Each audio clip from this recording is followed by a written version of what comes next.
Welcome to the IISS. My name's Dana Allen. I'm a senior fellow here and editor of Survival. We're very pleased to host this team from the RAND Corporation. I'm reasonably familiar with some of the work that RAND has done on the Israel-Palestine conflict, mainly because of its inherent interest and also because I've worked closely with someone who's been on a couple of the teams. And I recall that I guess I have the melancholy, from this familiarity, have a somewhat melancholy observation to start with, which was that I think it was about 10 years ago, based on a project that I think had some of the supports from some of the same funder, if I'm not mistaken. RAND produced a major study called the ARC, which was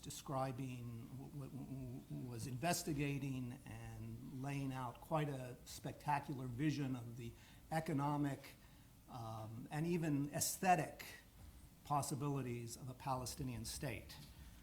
That was, I think, more than 10 years ago, wasn't it? About 10. One that I'm told brought tears to the eyes of non-vegetarians in the Israeli Ministry of Defense. Well, it's more than a decade later, and the title of this very intensive and interesting study is The Costs of the Continuing, that's not in the title, that's the Israeli-Palestinian Conflict. We have, to present this study, three people who worked very intensively on it. Dr. Ross Anthony, who I think is going to start off, is director of this initiative, the RAND Israeli-Palestinian Initiative. He's a senior economist and a professor at RAND's graduate school, I believe in Santa Monica. He'll be followed by... No, actually, I'll go first to introduce him. And he'll be followed by... he'll be preceded by Charles Rees, who is Vice President International of the RAND Corporation. We also have on our panel Dr. Daniel Eagle, who apparently is going to answer all the questions. Once That's right. You got it. At least all the hard ones. Charles. Thank you very much, Dana, and we're delighted to be here with such a distinguished audience. We're very honored that you're all with us. I'll just make a couple of opening comments, and then Ross will walk you through the study findings, and you can see how we got to where we ended up, and then we'll answer questions. Let me just start by saying that RAND, most people know RAND. We are, for more than 65 years, one of America's leading research institutions, and the last 25 years, we're increasingly international. We are very pleased to have RAND Europe, based here in the UK. Right here in the front row is Hans Pung, who's the president of RAND Europe. It's been 20 years in the making, and our headquarters for our European operations are in Cambridge.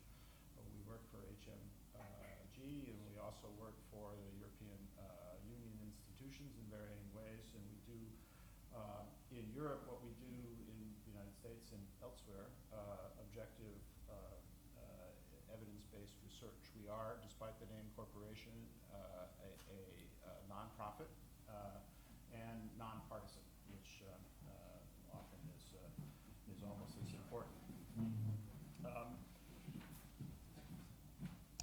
As Dana said, this project began, in a sense, 10 years ago with the work we had done on building a successful Palestinian state, and Ross was a co-director of that project. And one of the donors who supported that work came to us in 2013 and said, I think you need to do some new work on the problems confronting the Israel-Palestinian conflict. And we had the benefit of some time to talk to a number of experts in the field, Israelis, Palestinians, Europeans, and Americans, to kind of formulate the project. And what we heard from people that we talked to was that you know, this is the study that needs to be done. People really don't understand what the cost of the stalemate or the impasse or whatever word you might want to associate with it is. And so we had the luxury of a very generous supporter, David K. Richards and his wife Carol, and this study is dedicated to them. David has actually no, he's not Jewish, he's not Palestinian, he has no particular connection to, emotional connection to the impasse, which makes him an ideal funder for us, but he also feels that there's a great cost to the stalemate and wanted us to try and figure out what that was. We did the work based on interviews, data gathering, review of previous research, and some economic modeling that Daniel at the other end is responsible for. We also had a workshop last year in Athens where we brought together professional economists from Israel, Palestine, and Europe to shoot holes and to help us think through the problems as we were halfway through the study. So let me just one more introductory word, which is normally when RAND does a study like this, we will put out a press release, have maybe a little event like this in Washington, and hope the world takes notice. We actually thought that this project was of significance to the issue and to the region, that we would treat it a little differently. So Ross, Daniel, and I started the week in Jerusalem. We were in Jerusalem. We pre-briefed the Israeli government and the Palestinian Authority on Sunday. We launched this study publicly on Monday at the Jerusalem Press Club and in the afternoon in Ramallah. Then we were in Belgium, in Brussels last night, and had a very good event at hosted by the Egmont Institute. So we are very honored that IISS would host this event for all of you here today. And we'll be actually doing it in Washington next week at the Woodrow Wilson Center for Scholars on Monday. But and you will see why, but we consider this an ongoing project. We would like to continue to work in this field and on this research approach, and we'll suggest some ideas about how we might be doing that in the future later on. But Ross, you're on. Dr. Ross Anthony. So it's my job to go through the slides and the numbers, and there's a lot of numbers, so my job really is to keep you awake, so I will try to do that. First of all, thank you for giving us the opportunity to speak to such a distinguished group of people. So let me get right into it. The cover for this, by the way, was designed by Doug Sussman, who was the original author of the ARC, so we still involve Doug to some extent. This is just a list of the other authors. We're 3 people here, but it's a large team of people, and these are only some of them involved, and we'd like to indicate we have both security experts, economists, and regional experts, all of whom contributed. So what did we set out to do? We wanted to look at the cost of the conflict, as Charlie indicated, and we wanted to compare that against 5 alternative futures. And in doing that, we wanted to use RAND's objective research methods. So everything we do is going to be analytically based to the degree it possibly can. And we wanted to investigate those 5 choices and kind of look at 3 issues. One, what is the macro cost? What's the overall cost of each of these alternative futures that people could take on as policy recommendations? Secondly, what are the details behind it? Other studies have kind of thrown out numbers, but we wanted to be sure ours was very analytically based. And finally, the impasse has continued. Why? And if we had something to contribute, we would put that forward. So with that in mind, let me show you how we went about doing this.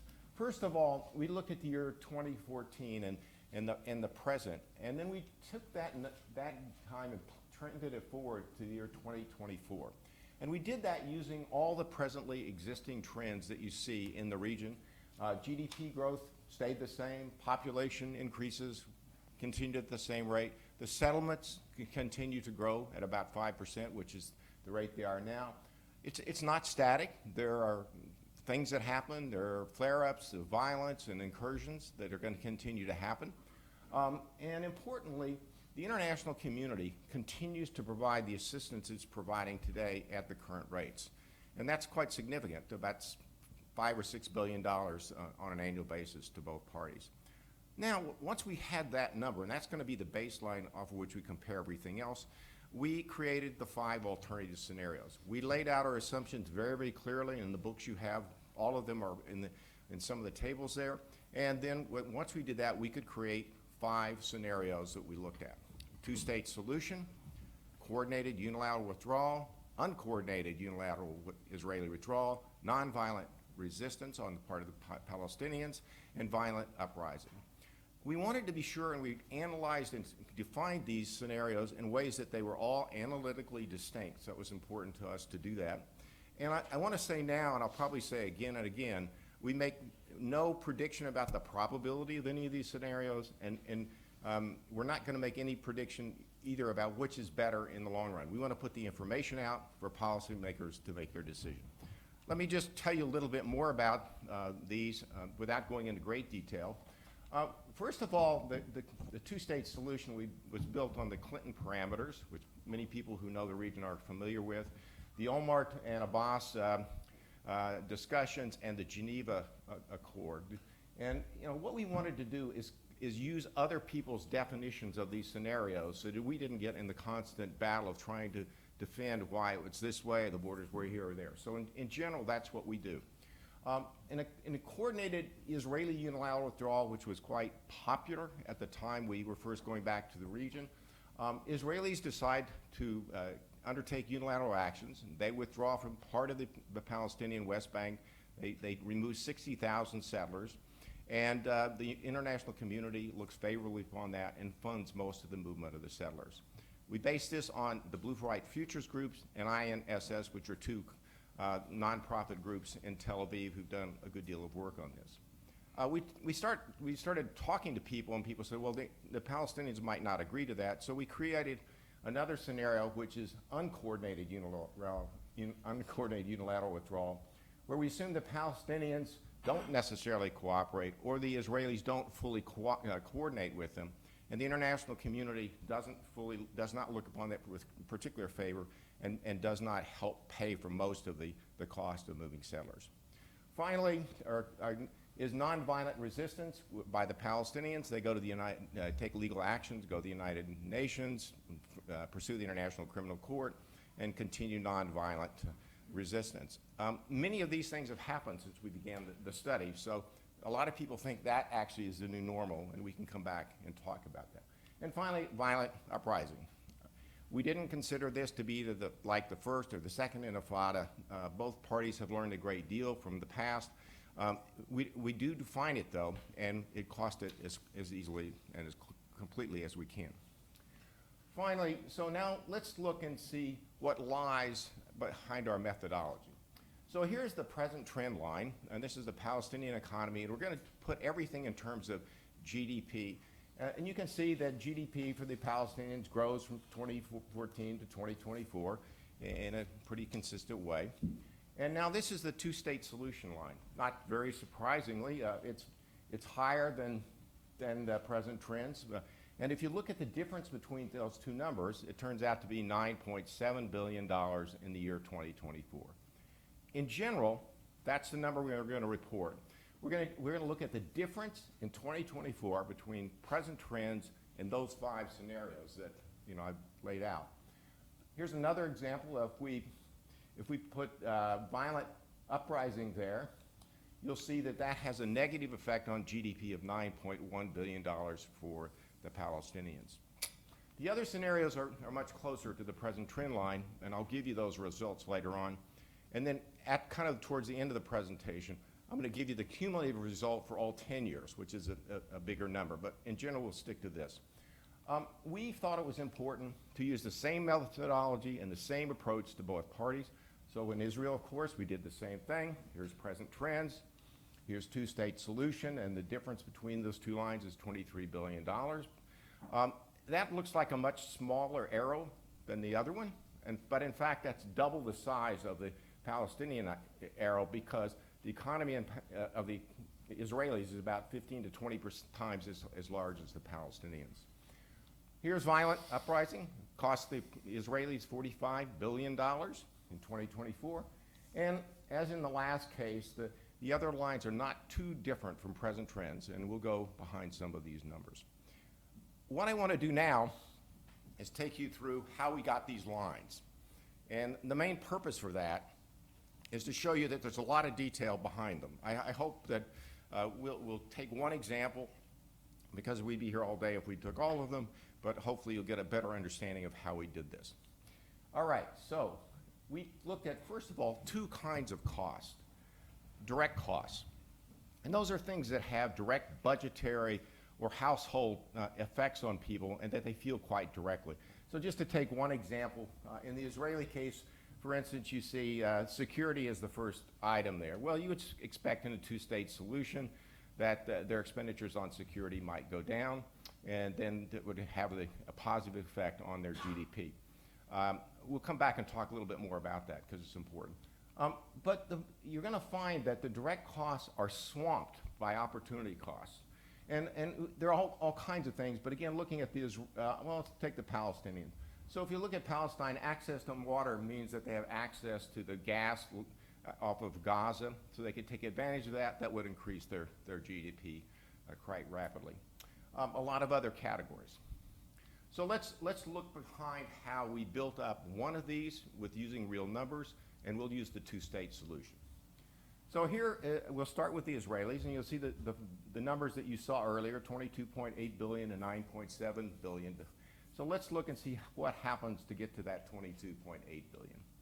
So with the Israelis, their direct costs are really fairly, the changes are fairly small.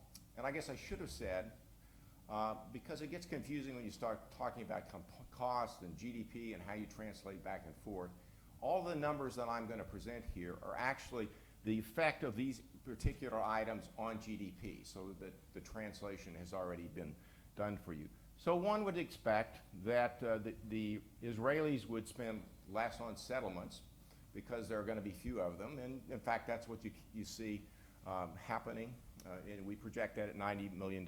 It's not a huge number. But in the Israeli case, you're going to find the opportunity costs swamp everything else. First of all, instability and uncertainty goes down in the economy. That causes the international community to invest more in Israel, and their GDP rises by about $10 billion. Trade with the Arab world, trade with the Palestinians increases. Together, that's another $10 billion. The Palestinian labor in Israel is actually a positive $1 billion to their economy because it's a cheap labor source, which right now they restrict from coming in. With that cheap labor source coming in, it would advantage the Israeli economy to the tune of about $1 billion. And other things happen, tourism increases. And in this particular case, the BDS movement has no effect. We do model that explicitly, and that was something that we got asked quite a bit about when we were in Israel in particular. And we can come back and discuss that if people are interested. We modeled it in our nonviolent resistance case. Well, let's look at the Palestinians.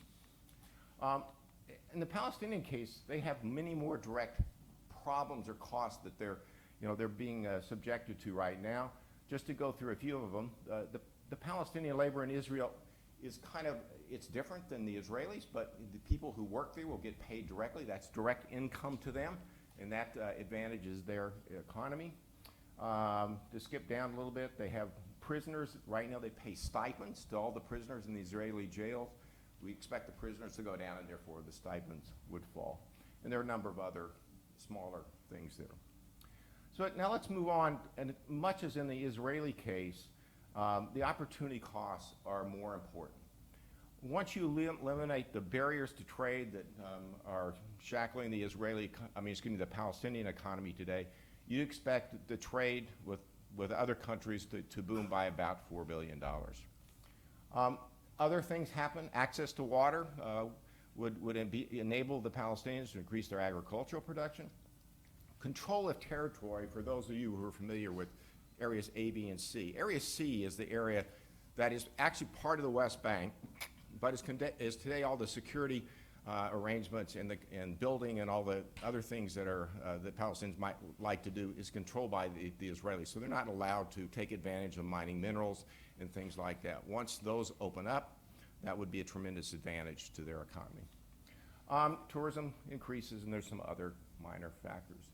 And one other large factor, in this scenario, we model the return of 600,000 refugees from outside of the West Bank and Gaza, and that would result in an increase in their GDP of $2.5 billion. How many refugees will return? 600,000 is what we modeled. Pretty big number. But still less than half of those that are abroad in the diaspora. Less than half. There are 1.2 million, something like that, Daniel? Something like A lot more than that. Yeah, a lot more than that. We assume that most refugees would not return. Yeah, and some of those, again, I think we'll get into the details, but that might be an interesting question. But a lot of this is based up, and that in particular is based on some surveys that Shiitake had done as a pollster there. Yeah. Is that refugees in Lebanon, Jordan, Syria? All of them together. All over the world. Jordan, those are the three countries. It's for That's most true, of- yeah. yes. Well, if we go on, we also wanted to tell you very briefly that we look behind all the security aspects of the issue, because that's quite important in the region. And so I'm not going to go through these, but we took in detail each of the strategic issues that the countries in general were interested in looking at. And you can see on the Israeli side, there's some positives and some negatives in the two-state solution. And on the Palestinian side, the security needs all increase. We concluded that the security situation in Israel would not change so dramatically that they would reduce their expenditures on security significantly, even in a two-state solution. And that's quite different than other people. So these savings that we're reporting actually are things that don't include any large savings from security. Now that may change, that's in the first 10 years. That may change dramatically in the long term, but we did not feel that was going to change much in the first 10 years. On the Palestinian side, things do change quite dramatically. They'd have more area to cover, more responsibilities that they'd have to take control over, and they need to increase things like the justice system, controlling borders. And in all those instances, it's going to require their security forces be larger, more competent, and would cause more expenditures, which we actually assume the West would pick up most of the costs of. So here's the numbers if we add all the scenarios together. We already talked about the $22.8 and $9.7 billion positive on a two-state solution. You can see that violent uprising is quite detrimental to both parties. Cost the Israelis $45 billion in 2024, and the Palestinians $9.1 billion in 2024. Nonviolent resistance costs Israelis about $15 billion in 2024, and 60% of that $15 billion is actually the BDS effect, and a much smaller number for the Palestinians. And you can see that both coordinated unilateral withdrawal and uncoordinated unilateral withdrawal, from an economic perspective, don't make much difference. Now, there may be political reasons or other reasons that people wish to pursue that as a policy, but if you're just looking at the economics of the situation, it doesn't have a dramatic effect. We look at this a lot of different ways, and those are presented in the tables in the book. The two-state solution, that $22 billion translates into $2,240 for the average Israeli and $1,110 for the average Palestinian. And on violent uprising, kind of the other polar example there, it's minus $4,000 for the average Israeli, and minus $1,400 for the average Palestinian. Now I want to switch this around and look at a percentage basis, because when you start looking at percentage basis, things change dramatically. That $22 billion now is 5% of the GDP in 2024 for the Israelis, versus 48% for the Palestinian economy. That's a dramatic, transformative effect. And you can see that in every single case, the percentage change for the Palestinians is much greater than it is for the Israelis. So in many senses, they have less of an incentive to move away from the present trends than do the Palestinians. I promised to give you the cumulative numbers, and they get to be quite large in a hurry. So you can see that between the Israelis and the Palestinians to move from present trends to a two-state solution would save together $173 billion, or there's $173 billion in productive opportunity that is not presently being taken advantage of. On the other hand, maybe you think we're in nonviolent resistance, which is minus 80 and minus 12, or another $92 billion negative being lost. In actual fact, the movement from that negative 92 to the 173, if that's where you think we are, then we're up to around over $250 billion in productive activity that's presently not being taken advantage of, or would not be taken advantage of in 2024. There's, as Charlie mentioned, there are 23 different assumptions, variables here. And a lot of people said, well, I don't necessarily agree with what you said, I want to change it. And we thought it was important to give people the opportunity to do just that. So we created a cost calculator. In actual fact, Daniel Eagle is the creator of the calculator. And we laid out all of our assumptions and what happens with that. And the reason we did that is we wanted to give the users an opportunity to change the assumptions so that people could investigate that. People that are policymakers could look at their own scenarios. You can create almost an infinite number of different scenarios. And it's already online, as are the publications on the RAND website. So you today can go take a look at it and play around with it if you wish to. So let me give you one example as to how this works. So in the case of a two-state solution, we assume that trade with the Arab world for the Israelis would go up by 200%. That has the effect of raising GDP by $5.6 billion, or a total, and if you added all the factors that are included in that scenario, you get $22.8 billion. But let's say there's more information, or you just don't think we took the right number, and what you would like to do is move that number from 200% increase to 250% increase for Arab trade by the Israelis. You would find that instead of 5.6, it has an effect of $7 billion, and in the top line, there's $24.2 billion for the whole scenario. So all you have to do is take and move this slider whichever direction you want, and the numbers will appear to you. There are 23 different factors included, and people have been really very excited to have this, at least in our experience in the region so far. With that, I'm going to come back to the third question I sort of posed, and that's, well, the impasses continue. The conflict has not been resolved. Why is that? Well, I think there's probably two reasons that we'd like to point out. One, those opportunity costs that we mentioned earlier that swamp everything else, those are economic effects that people don't feel directly. They're opportunities lost or missed, unlike the direct costs, which are much smaller. So we don't think people probably fully appreciate the economics behind what's going on as one factor. But certainly there are others. And it's the non-economic factors that really pose a barrier to the resolution of the crisis. And we heard that from almost everybody we interviewed, that they said you cannot ignore this because it's as important, if not more important, than the other factors. We have a chapter in the book on that, and I'm just going to lay out a few of these very quickly without going into much detail, but we can come back and discuss them. Right now, as I've kind of alluded to, the economic and military power is vastly skewed. Clearly, most of it lies with Israel, and that gives them less incentive to move from where they are presently today. We do not see the regional instability changing. It's very chaotic in the region, and that insecurity causes people to be reluctant to take chances and risks. As I kind of implied, we costed all the security things that we could put in dollar terms, but that's almost less important to Israelis than the risk that they think they might undertake by making any of these changes. And that perceived security risk becomes really important in the considerations people hold, particularly on the Israeli side, who, for historical and lots of other reasons, are very risk averse. The Palestinians also have their perceived risk, but it's less important. There's a clash of historical narratives. Parallel in many ways, but they're directly clash with each other in lots of different ways, which makes language, discussions, and resolution difficult. There's a lack of political consensus in both areas. Most people are aware that there is a Hamas and a Fatah split among the Palestinians, but even in Israel, as the last election showed, there's deep divisions among the various political parties, particularly as relates to these final status accord issues. And all of those things create a barrier to change. And finally, the demographics that overlay the region are acutely important to both parties.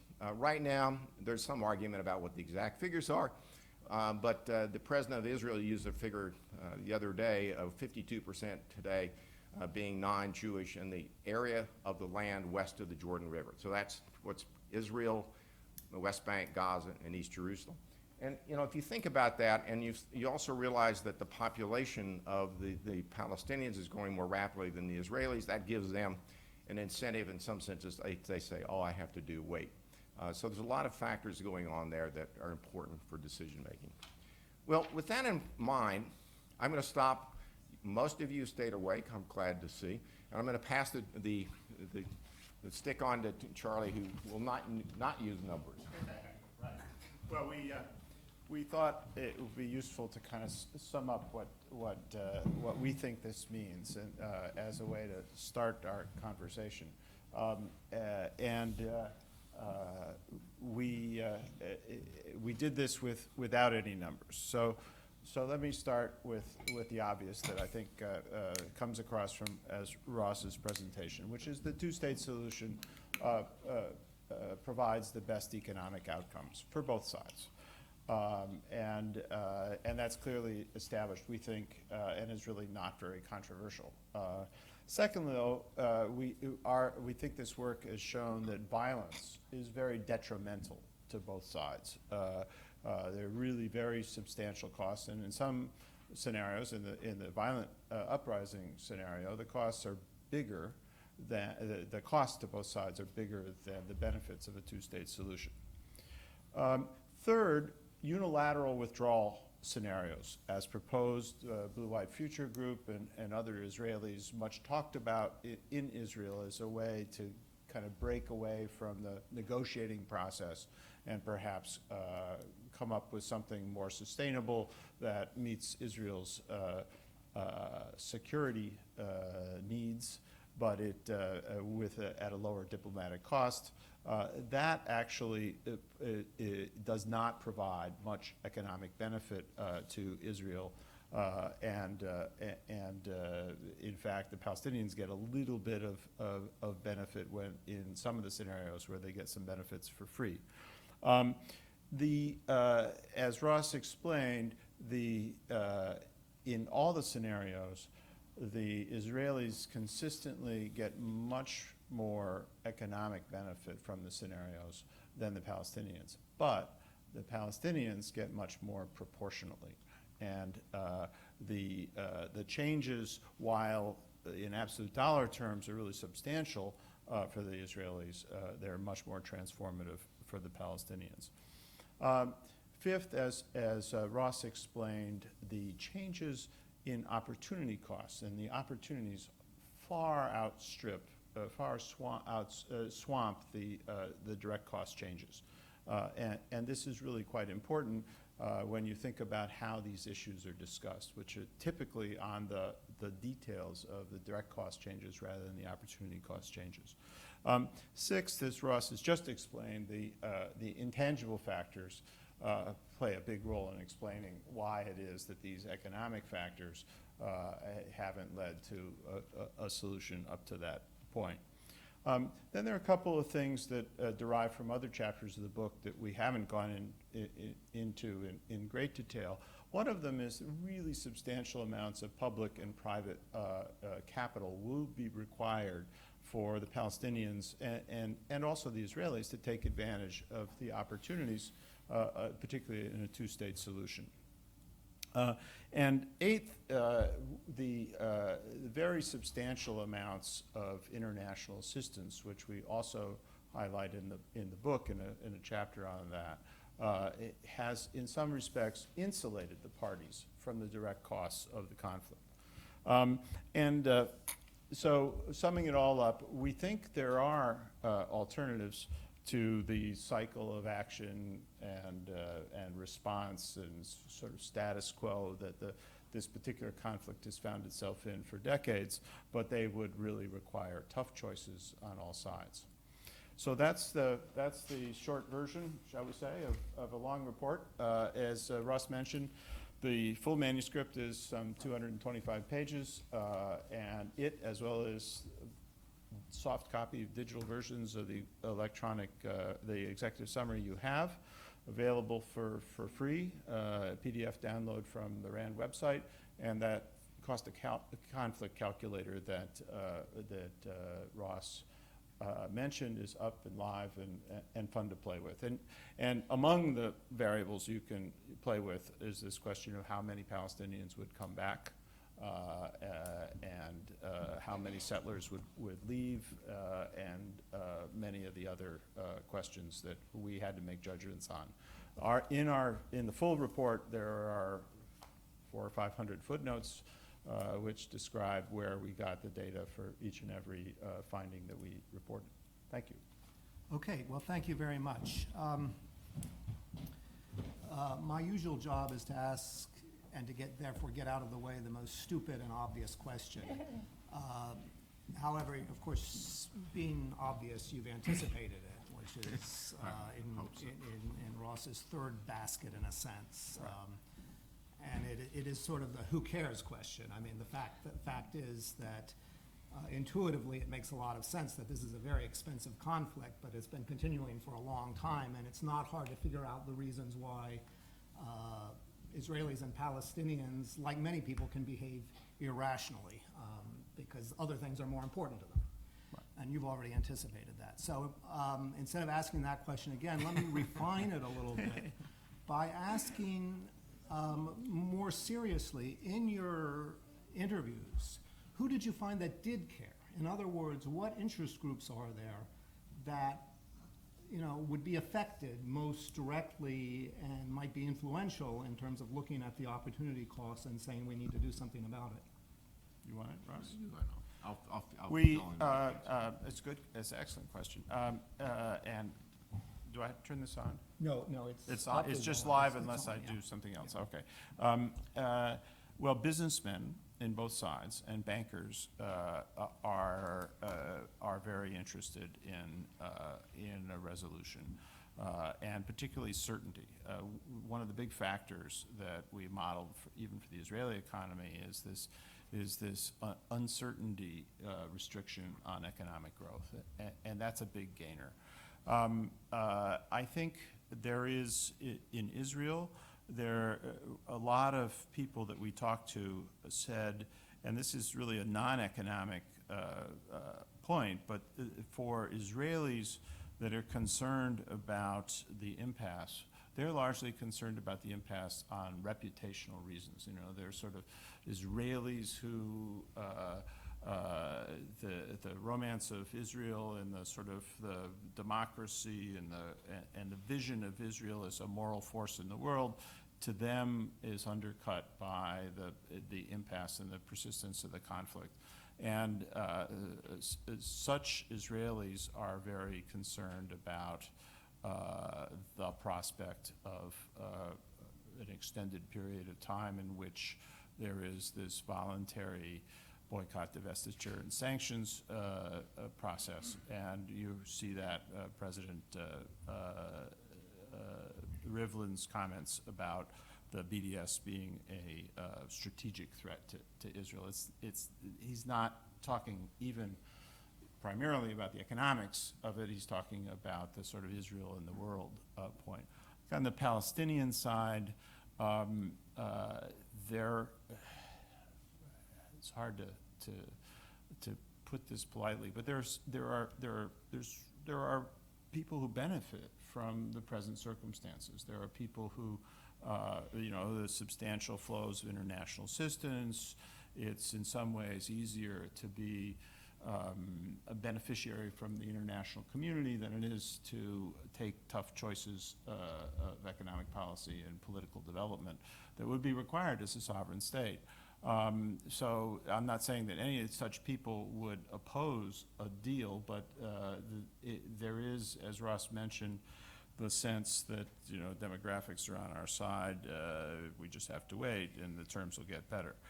However, there is another generation of Palestinians that we have talked to, professionals, thoughtful Palestinians, up-and-coming people on the economics side that see the costs for them of development, that could see the potential for development of Area C, for creating businesses to export all kinds of products from that. And they very much are in favor of proceeding along these lines. And those are the people that when you interview them, you get a moment of hope that there is a non-zero-sum game solution that would leave everybody better off.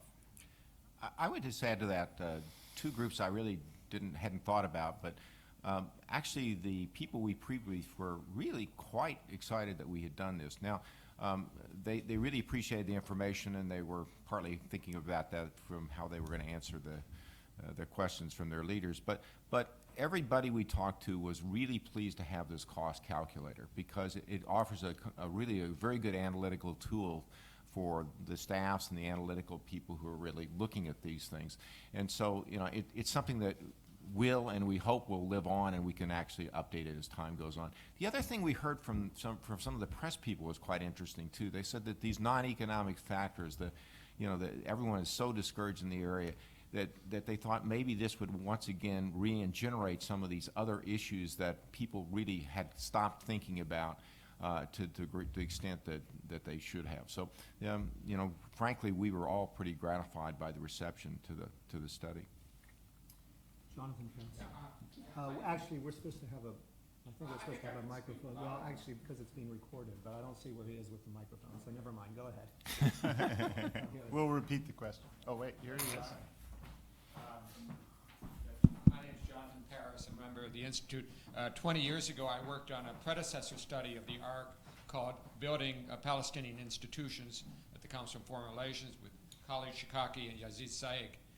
This is an excellent study, and one of the reasons is because you're talking about benefits, whereas the Israeli-Palestinian dynamic has been heretofore who can impose the most pain on each other, not who can benefit, but who can make it worse. And I think the whole going to the ICC and punishing Israel is one effort, and on the Israeli side, withholding tax revenues is another. But I guess my concern is that when you met in Athens, the world in the Middle East was quite different than it is now. So although you mentioned regional instability, since I'm writing on this for the U.S. government, I would say that it's a lot more difficult if you're an Israeli security guy, like Amos Yadlin, to go for something that would, like the two-state solution or even coordinated withdrawal, because you don't have the sense that you don't have, first of all, 20 years ago when I worked on the peace process, you had Hafez Assad controlling Syria, you had Mubarak controlling Egypt, you had Arafat controlling the Palestinians, you had real partners. I don't know what we have. Lately we have in Hamas land, we have the Salafists undermining Hamas. So maybe Hamas is the force of stability that the Israelis are going to negotiate with. So things are changing so fast that you're going to get a lot of pushback on this. I guess the other two comments, when I apologize, when I asked about the 600,000 number, I thought that was 600,000 going to pre-67 Israel. No, I'm it's a sorry. Palestinian Just state. West Bank, Gaza. But it's a big factor in economic growth for a Palestinian state. New labor and the resources that would come for them would help.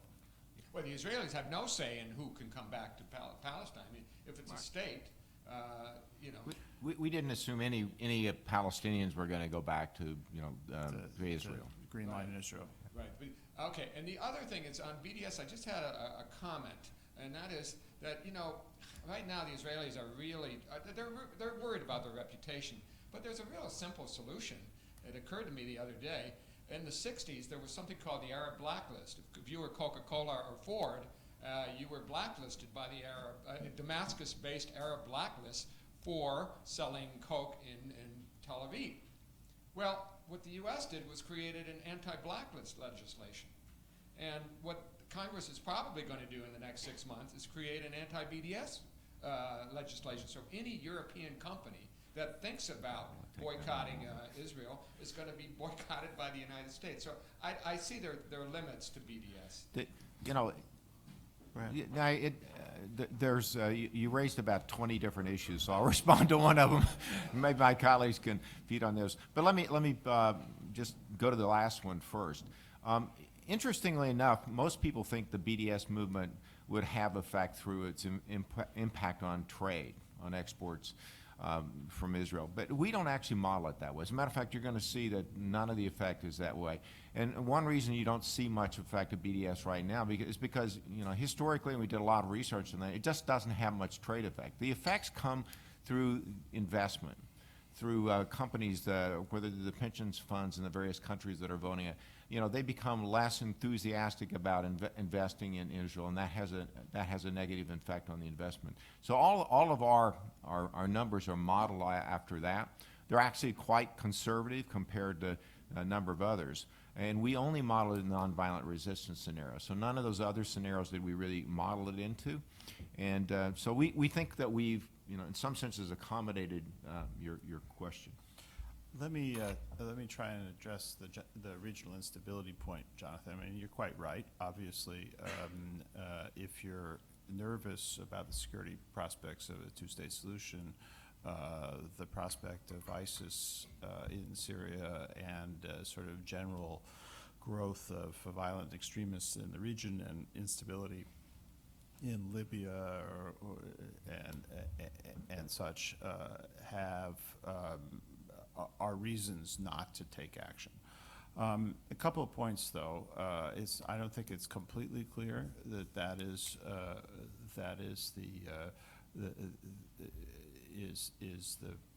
the right way to analyze it. It will be, of course, the task of international friends of Israel and Palestine to make the case. But it seems to me, first of all, if I were Israel, what I would worry about is the stability of Jordan. Stability of Jordan is critical to the security of Israel. And a two-state solution which built a prosperous Palestinian state in the West Bank would be good for the Palestinians, but it would also be good for Jordan. The other thing is that the transition that has taken place in Egypt has brought about a much less simpatico neighbor for Gaza, and brought maybe some realism in Gaza, maybe making possible change in Palestinian leadership. Now, actually, when we did the Athens meeting, the last day, actually it was only one day, the day of the Athens meeting was the day that the Palestinians announced a unity government. It was like 3 days before the end of the Kerry negotiating period at the end of April.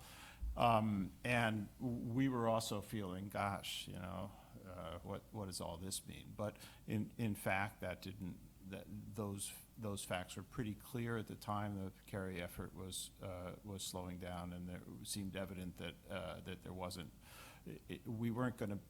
The relevance of this study was not going to be ended by a sudden outbreak of peace. In a sense, that would be the worst thing for us, right? Good for the parties, but the worst thing for us. That we do this whole analysis and it's all over, right? But that didn't happen.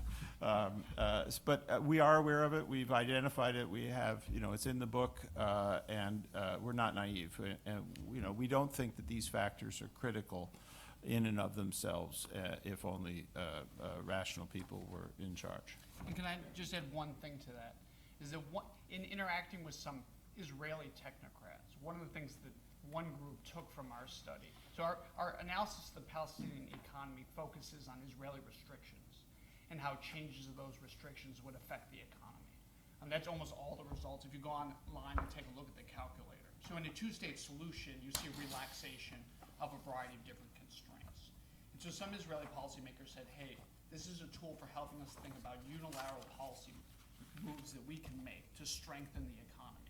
So you might imagine, given regional instability, if you want that buffer to be a bit stronger, the community be a bit more resilient, these are unilateral actions that the Israelis could take along. I mean, we're certainly not talking about stepping stones or anything along those lines, but that may be one way that some people could use the analysis. We don't have a lot of time, and I have quite a few questions, so let me take 3 of them right now.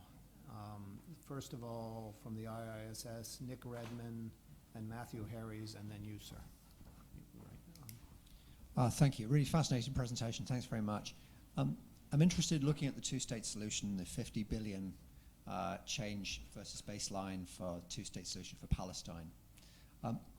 What does that comprise? I mean, I'm presuming it's partly remittances, which is something you mentioned. I'm presuming it's partly some oil and gas investment, probably more international aid. But what's the mix in there? What's the role, if any, for private enterprise and non-oil foreign direct investment? And underlying that last element, what are the assumptions you're making about the quality of the business environment in this new independent Palestine? Okay, and can I, Well, you can take three, so. can I take three? So Yeah, try to remember, I'll help Yeah, you too. I'll take notes. Matthew Harries. Thanks. I will shorten what was going to be a long and vague methodological question into a specific one, which We can is do long and vague afterwards if you want. what makes you think that BDS wouldn't operate in any other scenario than let me rephrase that. What made you not calculate the effects of BDS in the other scenario? Mhm. And in the front here. Thank you very much, Dr. Dana. My name is Hosni Imam, a journalist from the region. A very simple question, really. Haven't you confronted in your research the unachievable goal of having a two-state solution? Was this something that you still believe in? Because the majority of people in the region now think that this has become a mirage, and maybe we have to wait another 100 years until it is. I mean, to that question, I might even, I did have a question in the back of my mind, which is people are talking about a non-two-state solution future that isn't necessarily captured in your scenarios, and I'm Yeah, not no, sure. I haven't mean, answered were that. there other Yeah, scenarios you right. looked at, including annexation and so forth? Let me start out. Deal with this. Yep. Okay, I'll leave the first question to Daniel to describe the components of the 50 billion 10-year benefits of a two-state solution for the Palestinians. The question, why did we not have BDS in the other scenarios? And we wanted to make the 5 scenarios analytically distinct. We recognize, and in the text it makes it clear, these are not forecasts. And so we tried to have, we recognize that reality often has mixes of other scenarios, and as Ross said, there are aspects of nonviolent resistance that are now in present trends. And the life is messy. But when you try to do an analysis like this, you try to have distinguish the various things so that you can see their effects. And so we put BDS in a nonviolent resistance scenario. I mean, obviously there is BDS now. Lord knows there might even be BDS in a two-state solution, but we isolated the effect in the nonviolent resistance scenario.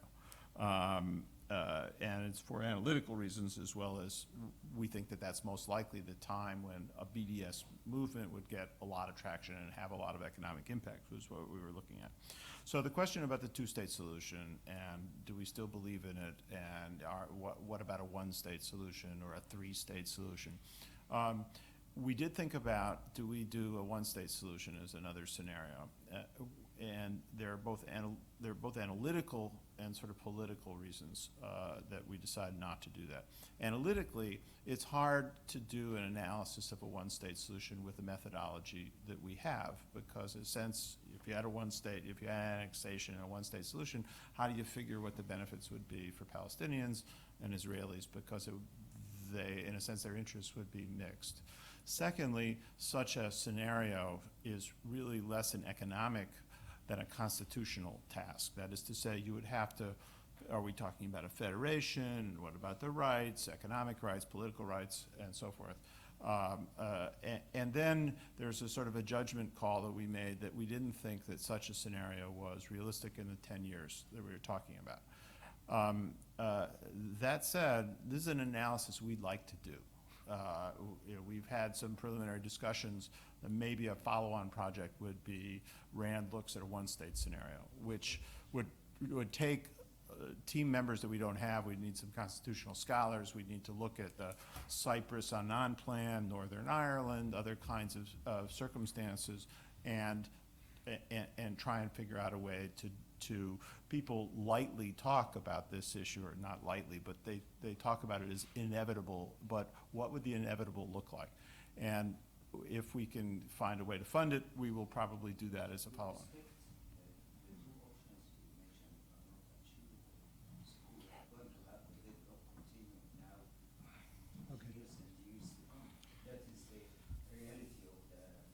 Okay, well, I appreciate that view. I mean, it seems like, and people kind of assume we're making a recommendation for the two-state solution. We're not making any recommendation or any, probability indicators, as I indicated earlier. And we're well aware of the problems of moving from where we are today to anything. The numbers are what the numbers are, and that was the point of this study. There are a lot of different permutations on how you move from where you are today to some other point. Just one other thing, we talked to the Israelis, and not only there's one state, then somebody said, well, why don't you do a three-state? So there, after a while, you gotta kind of finish. Yeah, So okay. responding to the first question very briefly, the short answer, it's in table S5. If you want to take a close look, it has it for each one of the scenarios.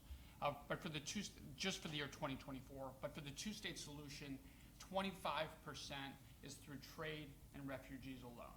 And then there's a variety of other factors: natural gas, increased Palestinian labor in Israel, new agriculture opportunities in Area C, new construction opportunities in Area C. To your question about sort of the functioning of institutions, we assume that the Palestinian institutions will respond to be able to provide those benefits, which of course has a bunch of other assumptions embodied in it.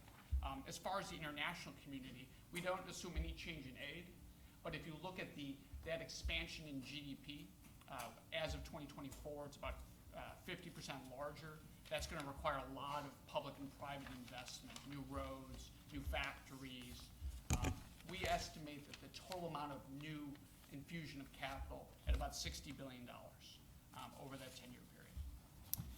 Can we squeeze in two more questions? Sure. We're at your disposal. I'm afraid only maybe three, as I see it. Okay. In the back, but please put them very quickly and confine answer yourself them to one. Okay. Not a problem.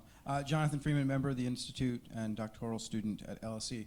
My quick question is, given how much is known about the issues and everybody sort of comes into these things very biased, was there anything as part of the research that sort of surprised you and sort of struck you as something completely new that you weren't expecting?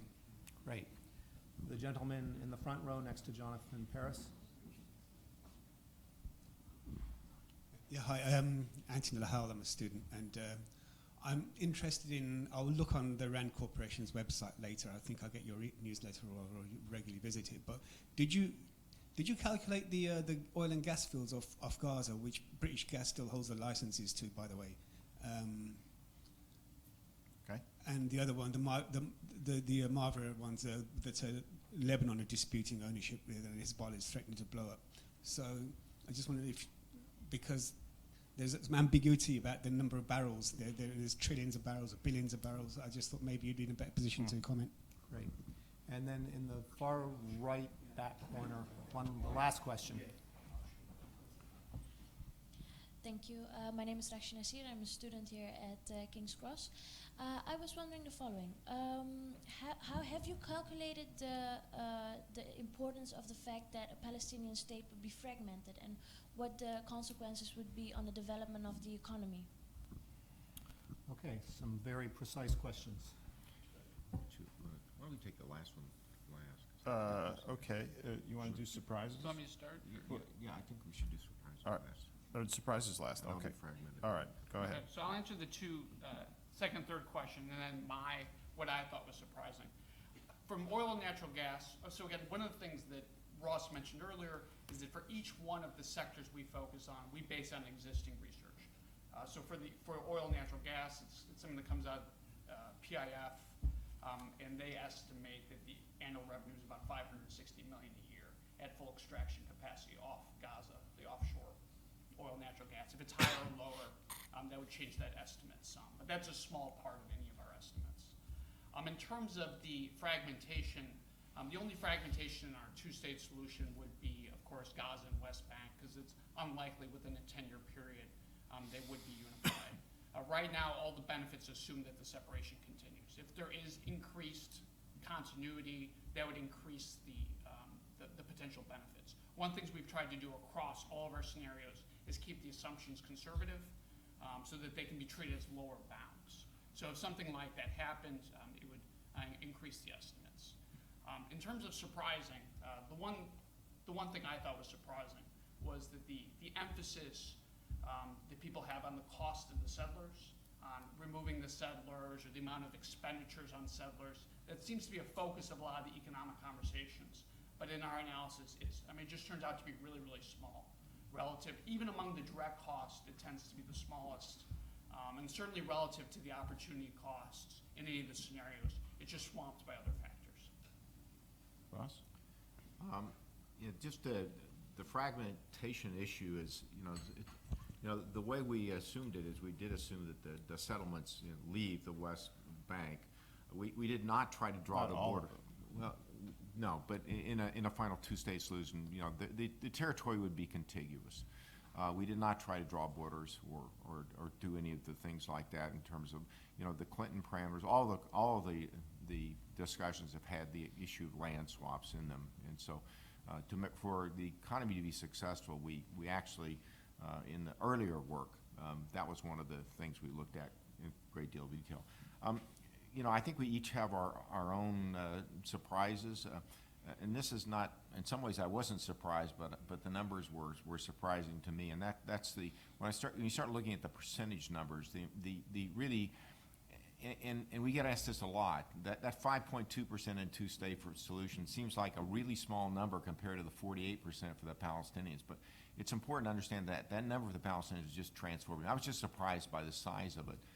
5% is, if the economy of England could increase by 5%, that would, I think you'd be very happy to see that happen. So it's not a small number, but compared to what would happen with the Palestinians, it's quite phenomenal. I would just add, when we started this 2 years ago, I assumed that a big benefit to a two-state solution would come on the security side. Israel already spends nearly 6% of GDP on the IDF and allied security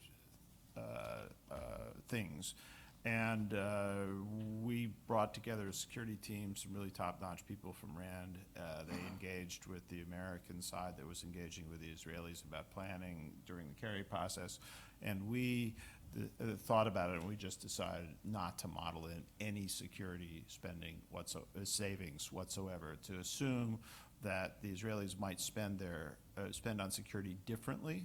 They wouldn't patrol around in the West Bank, but they would, in the aggregate, it is hard to imagine, given regional instability and other kinds of risks and security risks that the Israelis face, rockets and so forth, they would not materially change the percentage of GDP that goes into security. Well, it's, as I think usual with the RAND Corporation, it's a very impressive piece of work, I have to say. And first of all, congratulations on having completed it. And secondly, thank you very much for coming here to present it. And please join me in thanking our three speakers.